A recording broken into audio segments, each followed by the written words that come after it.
The transport shuttle's engines hummed to a stop as Kieran Blake pressed his face against the small porthole, watching Nexus station grow larger in the viewport. The massive structure rotated slowly against the star field, its docking arms extended like the legs of some mechanical spider. As a human diplomat, he'd visited dozens of stations, but none under circumstances quite like these. "Nervous?" asked Commander Torres, the shuttle pilot, glancing back at him. "Wouldn't you be?" Kieran adjusted his formal diplomatic jacket, trying to project confidence he didn't feel. "It's not every day you testify against one of the galaxy's most dangerous armed syndicates and then get shipped off to a neutral station with a bodyguard. Especially a Threxeri bodyguard," Torres added with a knowing smirk. "They don't exactly have a reputation for being social." Kieran had heard the stories. The Threxeri were known throughout the galaxy as elite warriors, honor-bound, deadly, and utterly without mercy when it came to protecting their charges. What he hadn't expected was the physical reality of meeting one. The docking bay doors hissed open, and Kieran stepped onto the station's deck plates. The artificial gravity felt slightly lighter than Earth normal, and the air carried the metallic tang of recycled atmosphere mixed with exotic spices from a dozen different worlds. Nexus Station served as neutral ground for diplomatic meetings, trade negotiations, and apparently, witness protection. "Mr. Blake?" The voice was deep, controlled, and distinctly feminine. Kieran turned and felt his breath catch. The woman standing before him was easily 6.5 feet tall, with pale purple skin that seemed to shimmer slightly under the station's lights. Her dark, curly hair was pulled back in a practical knot, and her eyes were a striking amber color that seemed to catalog every detail of his appearance in seconds. She wore form-fitting tactical armor that did nothing to hide her powerful build, and a plasma rifle hung across her back with casual familiarity. "I am Zethera of the Threxeri warrior caste," she said, her accent adding a slight growl to the words. "I have been assigned as your protection detail." "Kieran Blake," he replied, extending his hand in the universal human greeting. She stared at it for a moment, as if analyzing it for threats, before briefly clasping it with her own. Her skin was warm, almost hot to the touch, and her grip could have crushed his bones if she'd wanted it to. "Your quarters are in Section 7, she said, already turning to lead the way. "You will remain there unless accompanied by me. You will not speak to station personnel unless necessary. You will follow my instructions without question." "Wait," Kieran said, hurrying to keep up with her long strides. "I'm not a prisoner here. I'm a diplomat under protection, and I have rights." Zethera stopped so abruptly that he nearly collided with her. When she turned, her amber eyes fixed on his with an intensity that made his heart skip. "You are alive," she said simply. "That is your primary right. Everything else is negotiable." As they walked through the station's corridors, Kieran noticed how other beings, human, alien, and hybrid, gave them a wide berth. Zethera moved with the fluid grace of a predator, her eyes constantly scanning for threats. She didn't speak again until they reached his quarters. "I will be in the adjacent room," she said, activating the door controls. "Do not leave without informing me first." The door sealed behind him with a soft hiss, leaving Kieran alone with the unsettling realization that his protector might be more dangerous than whatever was hunting him. 3 days into his stay aboard Nexus Station, Kieran had settled into an uneasy routine. Zethera was a constant, silent presence, always watching, always listening, but never speaking unless absolutely necessary. She accompanied him to meals, stood guard during his meetings with station administrators, and somehow managed to make even the most mundane activities feel like military operations. He was reviewing diplomatic files in his quarters when the station's emergency klaxons began wailing. The lights shifted to amber, and automated voices echoed through the corridors in multiple languages. "Security breach in Section 4. All personnel maintain current positions." Kieran's door chimed, and Zethera entered without waiting for permission. Her plasma rifle was already in her hands, charged and ready. "Stay back from the windows," she commanded, moving to check the room's ventilation grates. "Section 4 is 2 levels below us." What kind of breach? Kieran asked, instinctively moving away from the viewport. Unknown. Could be mechanical failure, could be infiltration. Her amber eyes swept the room methodically. The syndicate you testified against has resources. They could have sent scouts. The klaxons continued for another 10 minutes before finally falling silent. The lights returned to normal, and the all-clear signal chimed through the station. Kieran expected Zethera to relax, to return to her usual stoic surveillance, but instead she seemed to grow more tense. Pack essential items, she said suddenly. Why? The all-clear was just announced. I am moving into your quarters. Kieran stared at her. What? Why? The breach may have been a test, probing our defenses, mapping response times. She began examining the room's layout with new intensity. Your scent is easier to monitor up close. I can detect threats more efficiently if I remain in proximity. My scent? Kieran felt heat rise in his cheeks. What does that mean? Zethera paused, her head tilting slightly as if considering how much to explain. Trexeri have enhanced olfactory capabilities. I can detect changes in your stress hormones, identify if you've been in contact with others, sense if you're ill or injured. She gestured toward the small seating area. I will sleep there. On the floor. Trexeri do not require the same comfort standards as humans. Within an hour, Zethera had moved her few possessions into his quarters. She worked efficiently, setting up what appeared to be a mobile command center near the door. Her weapons were arranged within easy reach, and she'd positioned herself so she could monitor both the entrance and Kieran's movements. That night, Kieran lay in his bed trying to ignore the fact that his alien bodyguard was sleeping just a few feet away. He could hear her breathing, slow, controlled, but somehow more present than silence. Every time he shifted position, her breathing would pause for a moment, as if she was checking to ensure he was safe. Zethera, he whispered into the darkness. Yes. Do you ever actually sleep? A pause. Trexeri sleep in cycles. Light sleep, deep sleep, tactical awareness. Right now, I am in tactical awareness. That sounds exhausting. It is, efficient. Another pause. Your heart rate is elevated. You should attempt to rest. Kieran almost laughed. It's hard to relax when someone's monitoring my vital signs. I apologize if my presence causes distress. It is necessary. There was something in her tone, softer than usual, almost uncertain. Kieran turned toward her position, though he could barely make out her silhouette in the dim light. I'm not distressed, he said quietly. It's just, different. Different how? He considered his words carefully. I've never had someone care so much about keeping me alive. The silence stretched between them, filled with the gentle hum of the station's life support systems. When she spoke again, her voice was even quieter than before. Sleep, Kieran Blake. You are safe. It was the first time she'd used his first name. Despite everything, the danger, the uncertainty, the strangeness of their situation, Kieran found himself relaxing. For the first time in weeks, he felt truly secure. He was almost asleep when he heard her whisper, so softly he wasn't sure if he'd imagined it, you smell like home.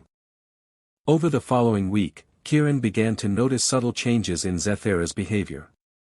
She'd always been protective, but now there was an edge to her vigilance that went beyond professional duty.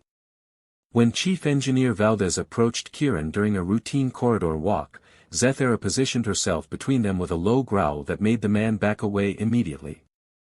Was that really necessary? Kieran asked after Valdez had hurried off. He approached too quickly, Zethera replied, but her amber eyes remained fixed on the engineer's retreating form. His intentions were unclear. He was being friendly. Humans do that. Trexeri do not. The incident might have been dismissed as overcaution, but it wasn't isolated. Dr. Reeves, the station's chief medical officer, received similar treatment when she offered to give Kieran a routine health check. Even Captain Morrison, the station commander, seemed to trigger Zethara's protective instincts whenever he came within arm's reach. "You're scaring people," Kieran said one evening as they returned to their quarters after dinner. "Half the crew thinks you're going to attack them." Zethara sealed the door behind them and began her nightly security sweep. "Good. Fear creates distance. Distance creates safety. But why the sudden escalation? You weren't this aggressive before." She paused in her examination of the air vents, her back still turned to him. "Threxeri pair bonds are complex." "Pair bonds?" Kieran felt his pulse quicken. "What does that have to do with anything?" "When a Threxeri accepts responsibility for another's welfare, scent mapping occurs. It is automatic." She turned to face him, her expression unreadable. "Your scent has become familiar. Acceptable. When others approach, their scents create discord. You're talking about some kind of bonding process." "I am talking about efficient protection protocols." But Kieran wasn't buying it. He'd seen the way her nostrils flared slightly when she was near him, how her eyes tracked his movements with an intensity that had nothing to do with scanning for threats. There was something primal in her gaze, something that made his skin tingle with awareness. That night, he woke to the sound of his own voice calling out.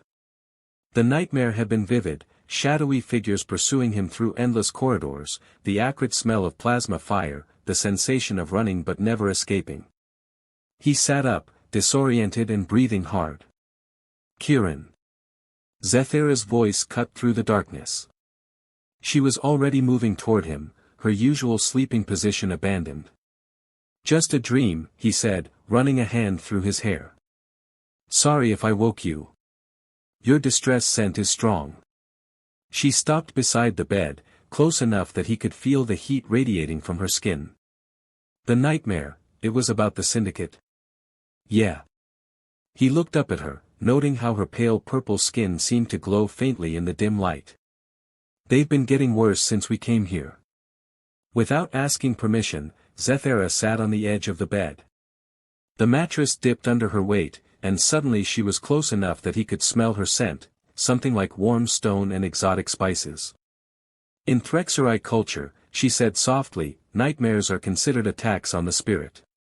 When a warrior's charge suffers such attacks, it is the warrior's duty to provide comfort." "Comfort how?"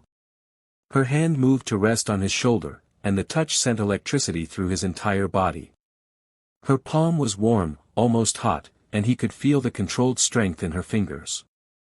"Physical contact reduces stress hormones," she said, but her voice had dropped to barely above a whisper. "Shared warmth promotes healing sleep." Kieran knew he should pull away, should maintain the professional distance that was already dangerously eroded. Instead, he found himself leaning into her touch. "Is that what you want?" he asked. "To provide comfort?" Her amber eyes met his, and for a moment, he saw past the warrior's facade to something vulnerable underneath. "I want," she said slowly, "to ensure you are safe. In all ways." When she stretched out beside him on the bed, still fully clothed but close enough that he could feel her breathing, Kieran realized they'd crossed a line neither of them had acknowledged. Her arm came around him, protective and possessive at once. "Sleep," she murmured against his ear. "I will guard your dreams." For the first time in weeks, Kieran slept without nightmares. But he woke with the disturbing realization that he'd never felt safer, or more dangerously attracted, to anyone in his life. The morning after Zethara had comforted him through his nightmare, Kieran woke to find her back in her usual position by the door. She acted as if nothing had changed, but he caught her watching him with an intensity that made his breath catch. The professional distance she'd maintained was crumbling, and they both knew it. "We need to talk," he said after their morning routine. "About what?" But her amber eyes already held the answer. "About what happened last night. About this bond you mentioned." Zethara was quiet for a long moment, her fingers absently checking the charge on her plasma rifle. Threxeri do not discuss such matters lightly. I'm not asking lightly. She set down her weapon and turned to face him fully. When a Threxeri warrior accepts a protection assignment, it is purely professional. But sometimes. She paused, as if searching for the right words. Sometimes the protected one's scent becomes more than acceptable. It becomes necessary. Necessary how? Your scent triggers protective instincts that go beyond duty. When others approach you, I experience what you might call jealousy. Possessiveness. The need to eliminate any perceived threat to your well-being. Her hands clenched into fists. It is not a choice, Kieran. It is biology. And if I said I didn't want, you would be lying. The words came out as a low growl. Your scent changes when you look at me. Your heart rate increases when I come near. You sleep better when I am close. She stepped toward him, and he found himself backed against the wall. Do not pretend you feel nothing. She was right, and they both knew it. The attraction had been building for days, hidden beneath layers of professional protocol and species difference. But now, with her so close he could feel the heat radiating from her skin, denial was impossible. This is insane, he whispered. Yes, she agreed, her voice rough with want. It is. When she kissed him, it was with the same intensity she brought to everything else. Her lips were soft but demanding, her tongue hot against his. He could taste something exotic in her mouth, something that made his head spin. His hands found her shoulders, pulling her closer, and she growled deep in her throat, a sound of pleasure that vibrated through his entire body.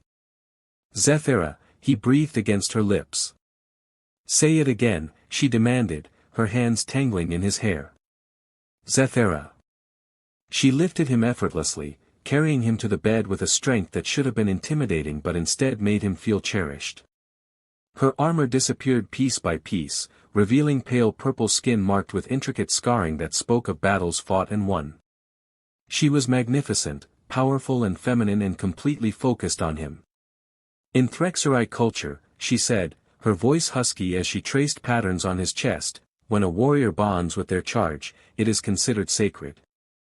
Unbreakable. Even between different species. Especially between different species.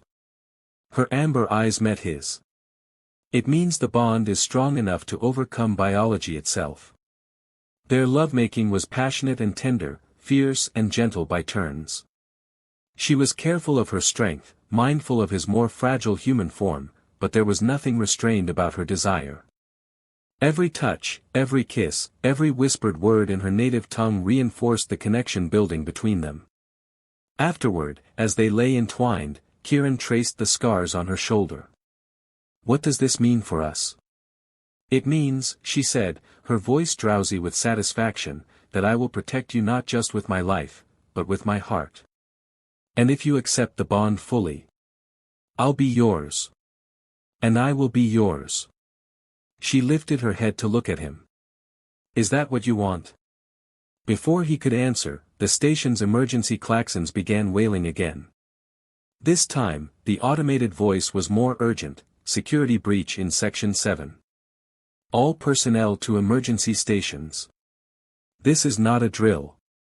Zethera was on her feet instantly, her armor appearing on her body with practiced efficiency. They found us, she said grimly. The Syndicate. They're here. As she checked her weapons, Kieran saw something new in her expression, not just professional determination, but personal fury. They weren't just threatening her charge anymore. They were threatening her mate. Stay behind me, she commanded, but her voice carried a promise that made his blood sing. I will let nothing harm you.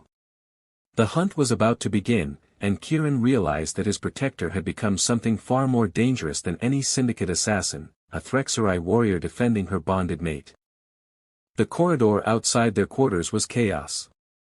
Emergency lights bathed everything in red, and the sound of plasma fire echoed from multiple directions. Zethera moved with lethal grace, her rifle charged and ready, while Kieran stayed close behind her.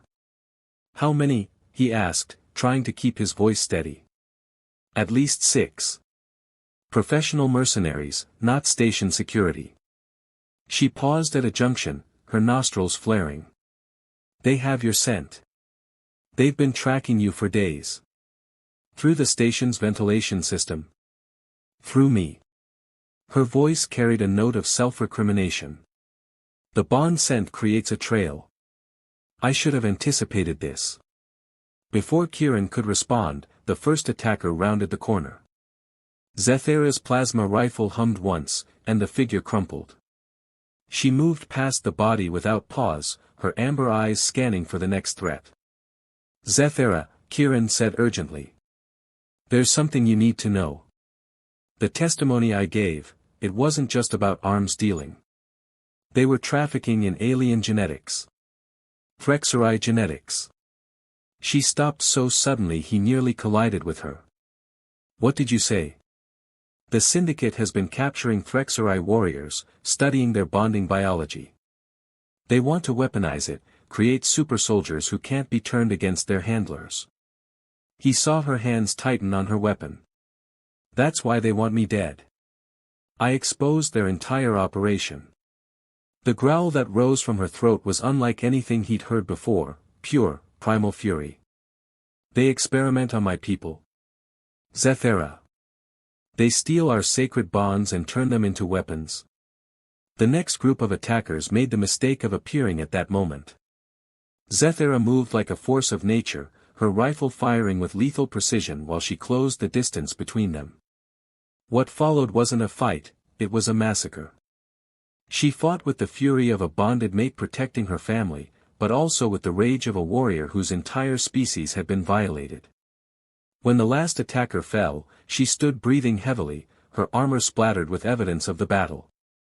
Kieran approached her cautiously, knowing that Threxeri in battle rage could be dangerous even to allies. Zethera, he said softly.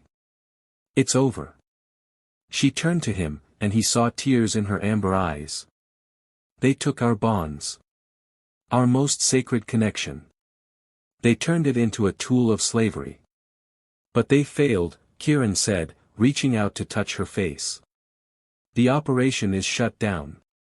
The captured warriors will be freed. And what we have, what we've built, they can't touch that. She leaned into his touch, some of the tension leaving her body. The bond is complete, she said quietly. I can feel it. Your scent, your heartbeat, your very essence, it's part of me now. And yours is part of me.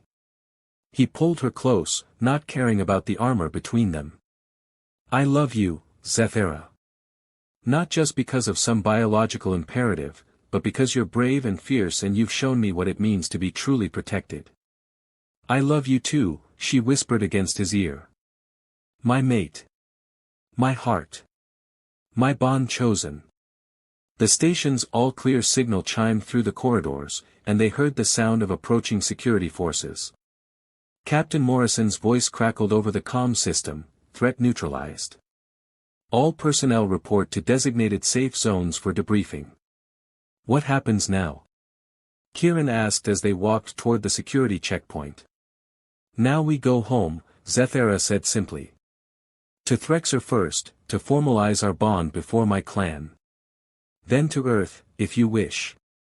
Or we could explore the outer colonies together. The bond makes us partners in all things. Partners, Kieran repeated, liking the sound of it. Partners, she confirmed. In protection, in love, in life. She squeezed his hand. The Syndicate thought they could understand our bonds, exploit them. But they never understood the most important part. Which is, a true bond cannot be forced. It can only be chosen, freely given, and accepted with an open heart. She stopped and turned to face him, her amber eyes bright with love and promise. You chose me, Kieran Blake. And I choose you. Forever. As they sealed their bond with a kiss that tasted of victory and new beginnings, Kieran realized that being placed in protective custody had led to the greatest discovery of his life. He'd found not just safety, but home. Not just a protector, but a soulmate. The galaxy was vast and full of dangers, but with Zethara by his side, he was ready for whatever came next. After all, he had the love of a Threxeri warrior. And there was no force in the universe more powerful than that.